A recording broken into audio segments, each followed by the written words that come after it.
Hello, welcome to Throwback Thursday, where we talk about events in history every Thursday. We also have Fun Friday, where we do random events in history you suggest. In this episode, we are talking about Lincoln's funeral train arriving in Springfield, Illinois. But first, we will talk about his death.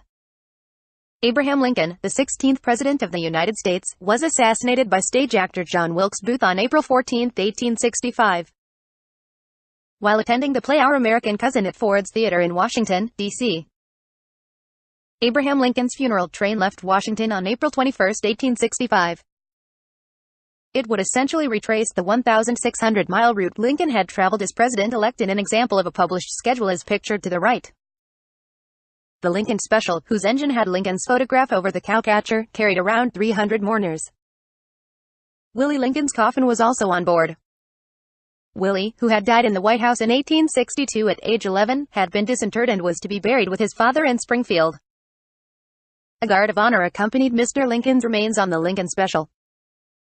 Mr. Robert Lincoln rode on the train to Baltimore but then returned to Washington. The following information summarizes the martyred president's final journey home. The train of dark garlanded cars departed Washington's Baltimore and Ohio Railroad Depot at 8:00 a.m. Stops were made at Annapolis Junction and Relay Station. The train arrived in Baltimore, almost 40 miles away, at 10:00 a.m. where Lincoln's coffin was borne to the Merchants Exchange Building and opened to the view of approximately 10,000 people in 3 hours. The train departed at 3:00 p.m. from the Howard Street station destined for Harrisburg, Pennsylvania, arriving there shortly after 8:00 p.m. It was a nearly 60-mile trip. The coffin was then carried by hearse to the State House of Representatives, placed in a catafalque, and opened for public viewing at 9:30 p.m. At 1:00 a.m., 40,000 people lined Harrisburg streets to watch the hearse carry the coffin back to the depot. At around 11:00 a.m., the train departed Harrisburg for the 100-mile journey over the Pennsylvania Railroad to Philadelphia, where it arrived at the Broad Street station at 4:30 p.m. A hearse took Mr. Lincoln's coffin through Philadelphia's jam-packed streets to Independence Hall. There, the coffin was placed in the same place where the Declaration of Independence had been signed. Viewing that evening was by invitation only. Long lines of the general public began forming by 5:00 a.m. At its greatest, the double line was 3 miles long and wound from the Delaware to the Schuylkill. Philadelphia officials estimated 300,000 people passed by Mr. Lincoln's open coffin. The wait was up to 5 hours. So many people wanted to view Mr. Lincoln's body that police had difficulty maintaining order in the lines. Some people had their clothing ripped, others fainted, one broke her arm. The Lincoln Special departed Philadelphia from Kensington Station at 4:00 a.m. headed for New York, which was an 86-mile trip.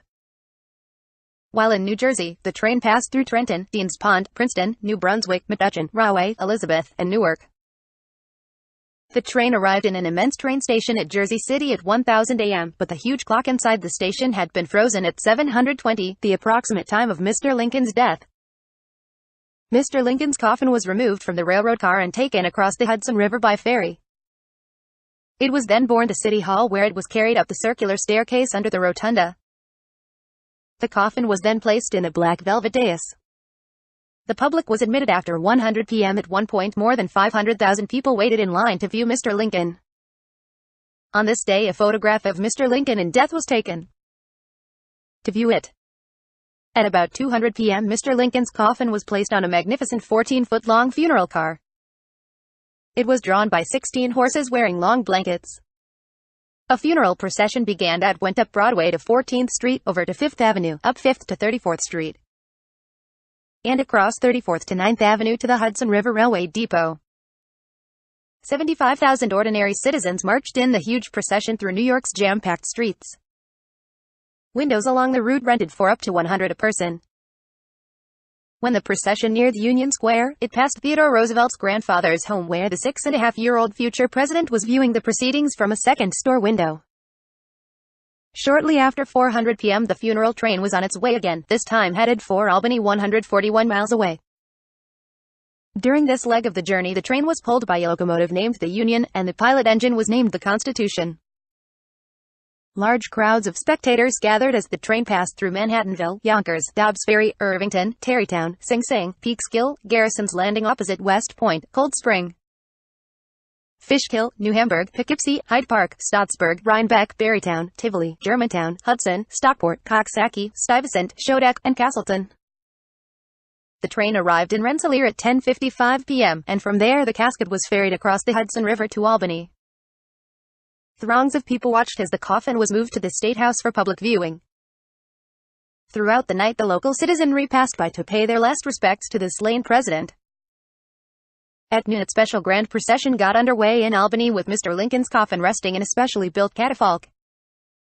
On this day, Mr. Lincoln was drawn by 6 white horses. At 4:00 p.m. in the afternoon, the funeral train departed Albany headed for Buffalo and a 298-mile trip via the New York Central Railroad. Great crowds gathered as the Lincoln Special passed through Schenectady, Canajoharie, St. Johnsville, Little Falls, Herkimer, Utica, Rome, Oneida, Syracuse, Rochester, and others. Lincoln's hometown was reached the May 3rd, and the train pulled into the Chicago and Alton Depot on Jefferson Street. Mr. Lincoln would lie in state in the State House's Hall of Representatives, the same room in which he gave his famous House Divided speech. Mr. Lincoln's face had become further discolored, and Thomas Lynch, an undertaker, using rouge chalk and amber restored the face to near normal color. Shortly after 1:00 a.m. the doors were opened to the long line of mourners. Additionally, hundreds of people gathered around Mr. Lincoln's home where his horse, Old Bob, now 16 years old, and his dog, Fido, had been brought back for the day. That's all for today. Make sure you stay tuned for tomorrow so you can see the very first Fun Friday.